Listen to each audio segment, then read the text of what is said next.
Welcome to the Switch Clicks Podcast, episode 99, recorded on August 30th, 2022. In this episode, we'll be discussing our trip to FanExpo Canada last Saturday. My name is Dakota, and today I'm joined by Kaiser. Yeah, baby. And Tyler. Hello. So yeah, FanExpo happened this weekend for Canada. And FanExpo, for those that don't know, is pretty much a giant convention that happens kind of all over North America. Pretty often. It's almost every weekend in the summer, and you get to meet some celebrities. You get to meet local artists.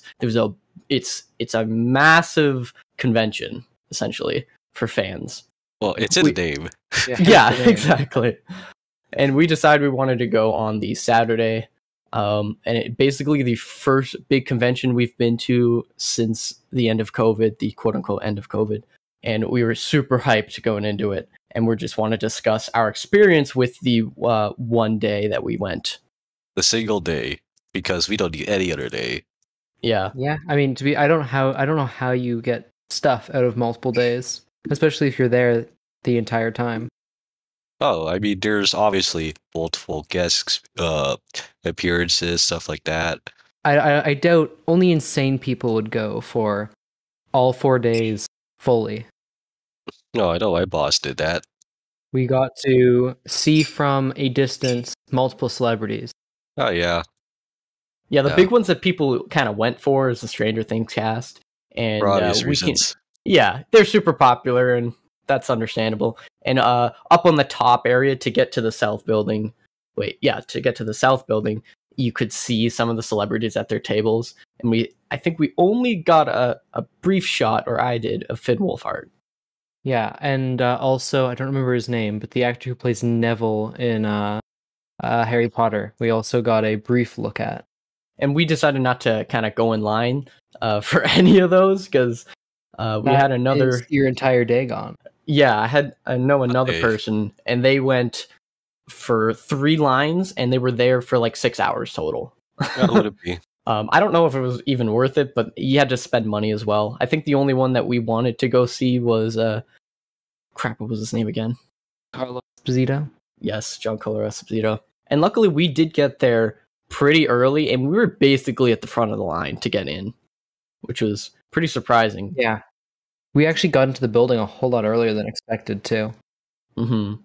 And if anybody goes like next year or to Toronto Comic-Con, which is run by the same company, you definitely want to be there like straight in the morning. And like the first 2 hours is a manageable pace, and you can definitely walk around without bumping into people.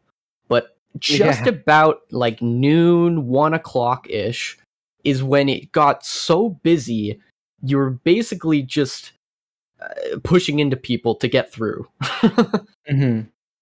It wasn't to the point where it was uncomfortable, personally, but it did get a little bit rowdy.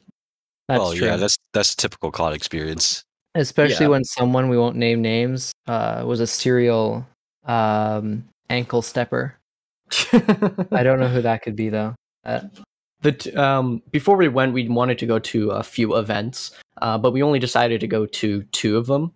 The first one being to go see Steve Blum's panel, which is the voice of who's the guy from Star Wars that he voices?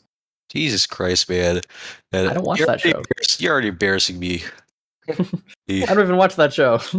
I don't know either. Okay. You mentioned Steve Blum, but don't even mention any of his other roles. Yeah, well, he also Spike Spiegel and Wolverine. Excellent. Excellent. Now you're. And that was so cool hearing him, because he doesn't really change his voice too much for any of his characters specifically, other than like his high pitched ones. But he's not really known for those ones. Or whatever the Mortal Kombat character he plays is. He also does Sub-Zero and Baraka. Oh, it's Baraka. Yeah, that's what I'm talking. Yeah. He's a voice actor for his own voice, which is really cool, because why do I keep saying Steve? Spike Spiegel is just kind of a regular dude, and hearing that voice just again and again was super cool. Yeah, it's just his own voice, but honestly, if I have to use my real voice for voice acting, like you said, it gets very uncomfortable, because it's like people are gonna associate my real voice, with that character. Yeah, I can. Yeah, that does sound. That could be quite annoying. Having people be like, "You sound exactly like the character you play in blank." That's because that is my voice, man. The second one we tried to go to was the Kiera Buckland panel, but unfortunately she couldn't make it for some reason. But the MC did a really good job of kind of diverting the attention. I think that one was funny because in my mind it was just imagining like bodyguards trying to get a voice actor to the room, but there's just so many people downstairs that it's nigh impossible. Yeah, just getting into this upstairs part of the convention was, I think, 3 escalators, and it was just packed full of people trying to get upstairs. My current theory is that they booked the Kiera Buckland panel and the Demon Slayer voice actor panel, which had 3 voice actors in that one, at the exact same time. But we walked in the Kiera Buckland one, and it wasn't very busy. So the Demon Slayer one must have been stupid busy. Well, for obvious reasons. Or reasons. it was like lunchtime. Yeah, but there is no exit up there. You have to go to the other side of that area to even get to the exit.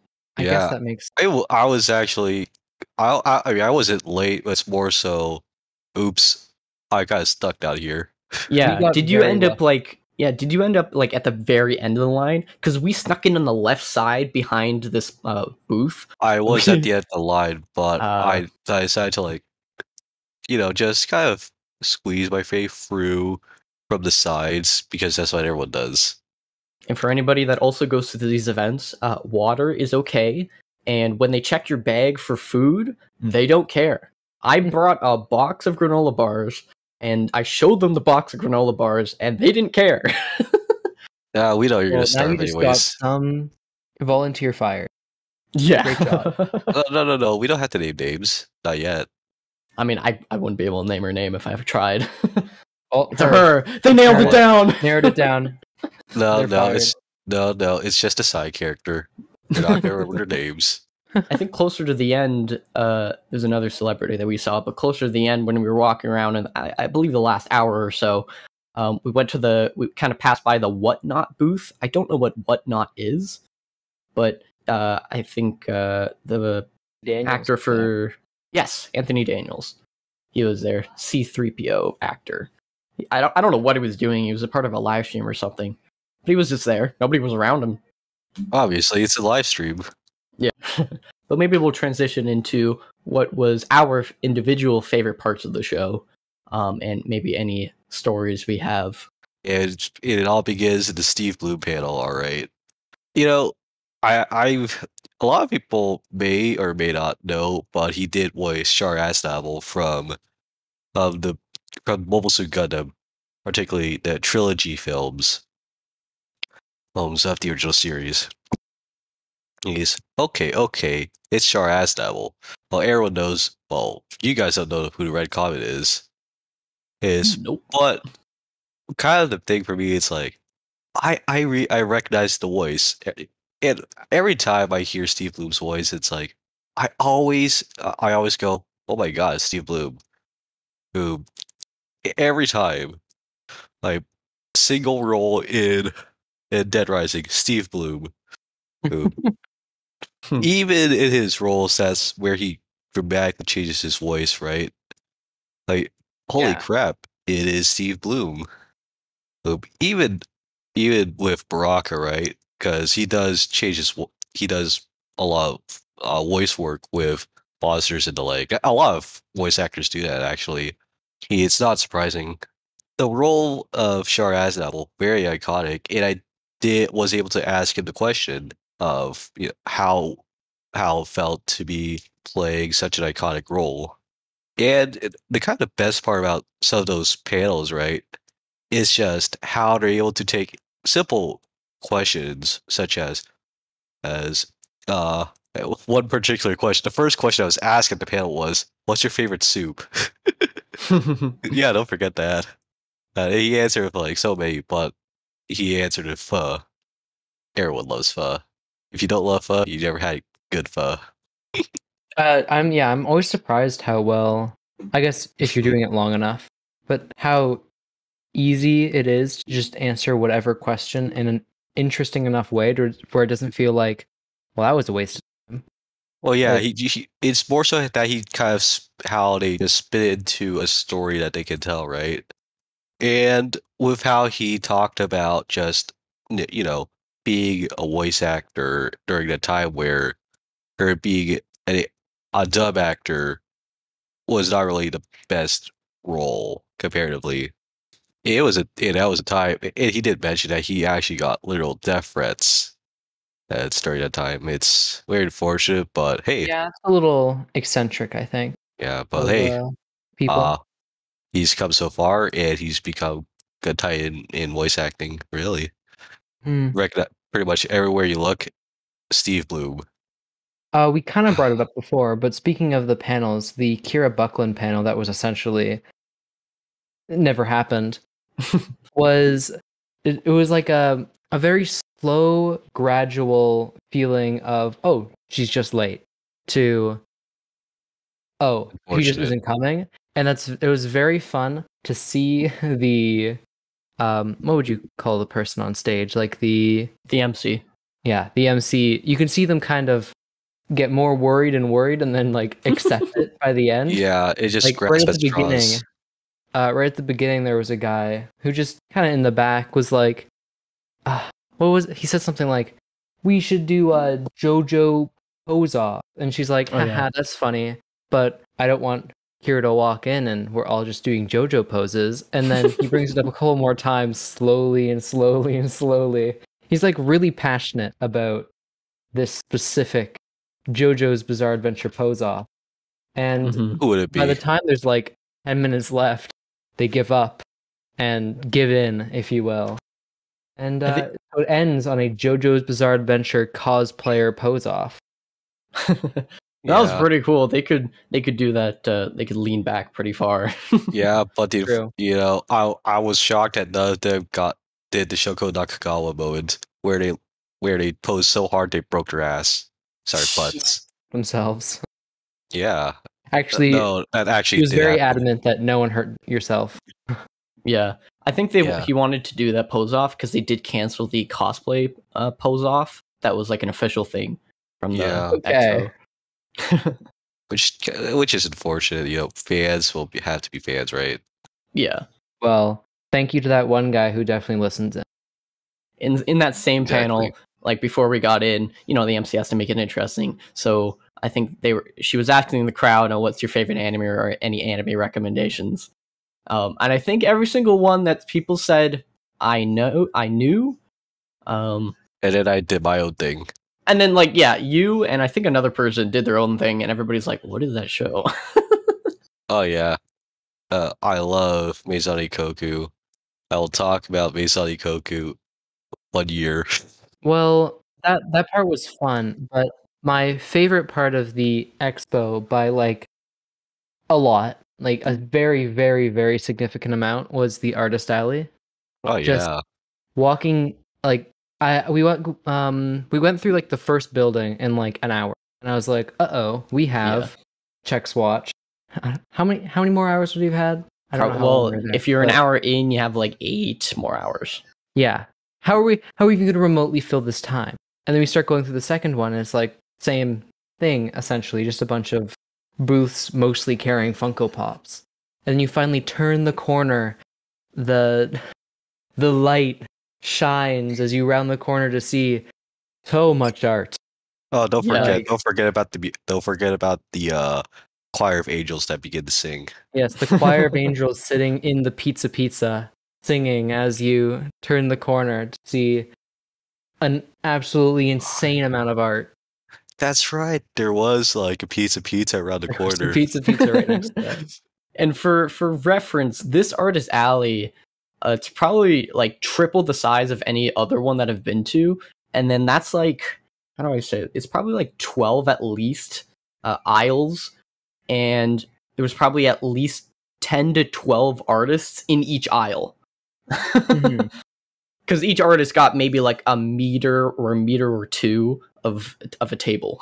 So, and it was just packed full. This was also my favorite part of the con by far. Felt like one of those night markets in Southeast Asia. Where there's like so many people. It's funny, I say it's my favorite part, but I only bought one piece of art. I spent way too much money. Luckily, I did put it up in my room, so it looks immaculate. My empty white walls are no longer empty. I didn't really find things that really struck out to me because they didn't have any Toho arts. Although I did go myself a statue though. Gotta create it yourself.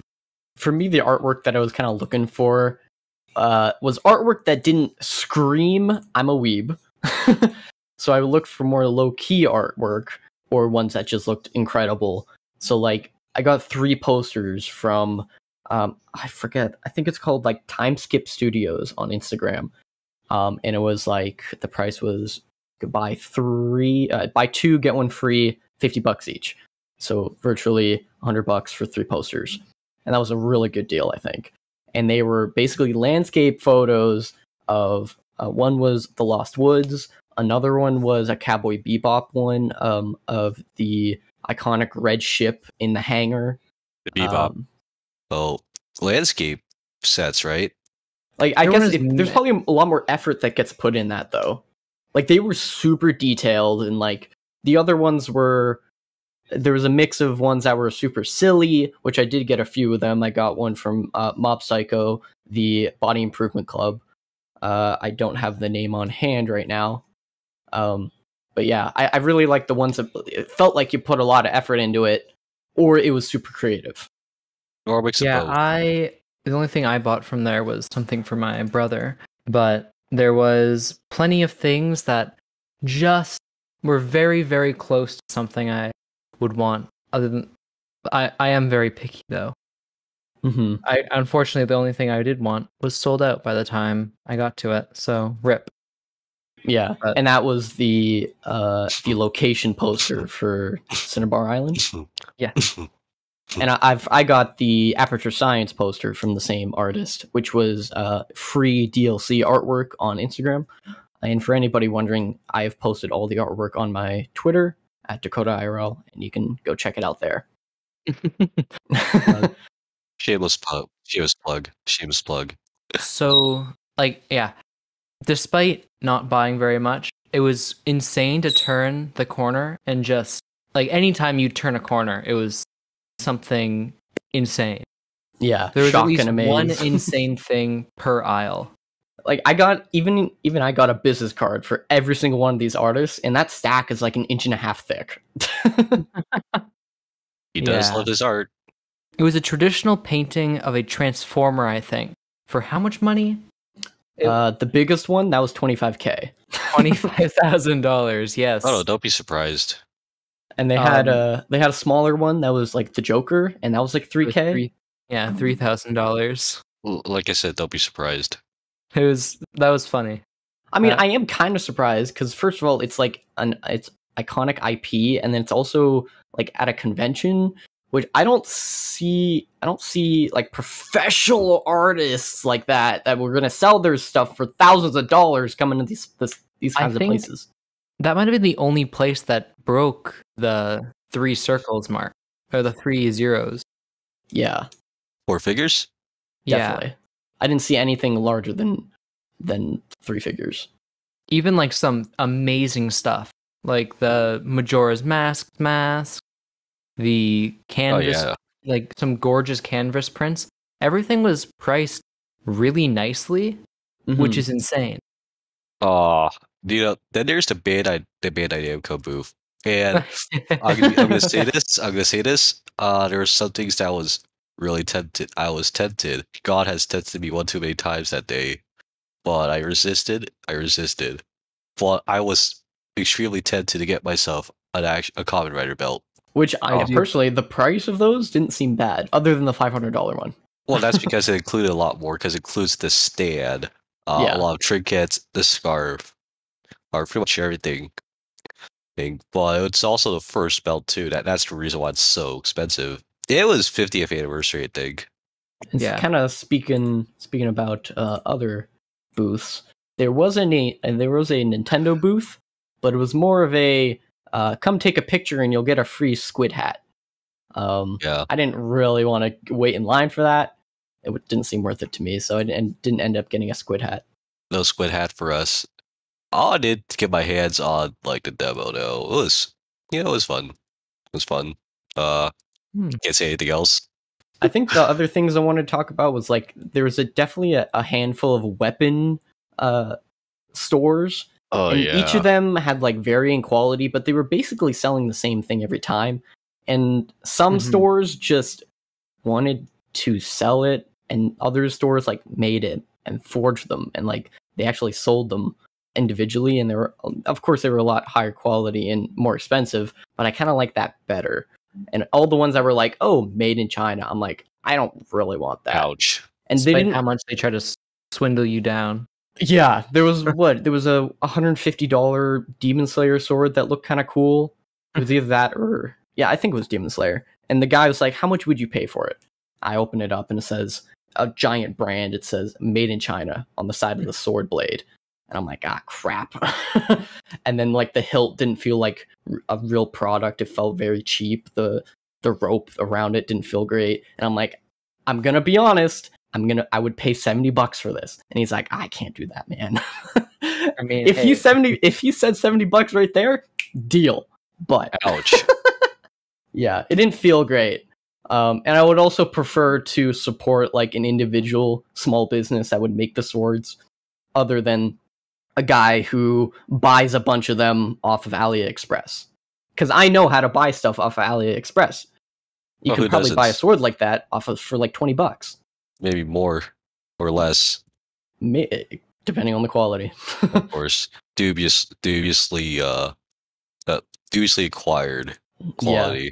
And I have like made a sworn oath to myself of if I ever become rich, I want a weapon room, or at least a weapon wall of just the coolest weapons. Subscribe so Dakota's dream may be fulfilled. It'll have everything. Captain America shield. It'll probably have lame. Wolverine's claws. That's lame. A few lightsabers. Oh, come on. Lame. Some cool katanas. Like that. That's lame. Cloud sword. Just sarcastically clapped that he doesn't even know the goddamn names for those weapons. I mean, half of the names are actually named something that I would never know. Like, I'm pretty sure all the Demon Slayer swords have names, but who knows that? Exactly. They don't. I don't want to get into it, but I don't have a reason to care about the Demon Slayer swords. There's no reason for me to care about them. It's just, oh hey, cool sword. Anyways, next. Other than that, we didn't meet any of like the cosplayers. We didn't really walk into that area. But the cosplayers that were walking around were pretty cool. Unfortunately, some of them were like almost like half effort ones. But I don't expect everybody to go full effort. Oh, I saw this great. As long as you're. I saw this one great cosplay. Who just suddenly just showed up, right? It was Testament from Guilty Gear, not the new design for Testament.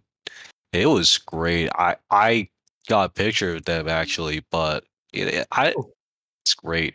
A little SFW though. Hey, it's SFW for a reason, because like the character is actually showing quite a bit of skin. Some of the notable cosplays I think I remember were Talked, like a duo of Talked and Destiny, or Cosette from Talked OP Destiny. I doubt anybody's going to know that anime, but I really appreciated the amount of effort they put into it. I recognize that. Unfortunately, I didn't get a photo with them, but I saw them in the crowd like 3 or 4 times. But I at least got to tell them they had a really nice, cosplay.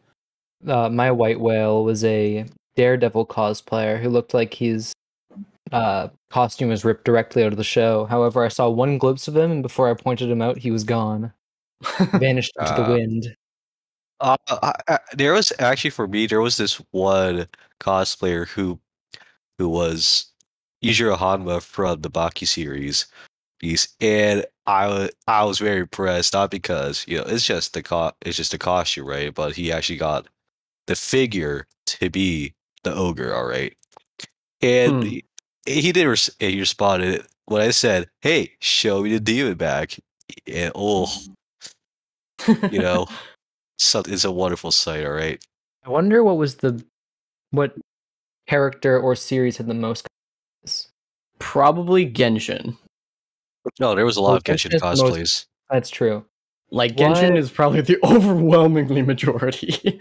Yeah, I saw it guess was a quest marker character would be for more Genshin. What character is the most cosplays?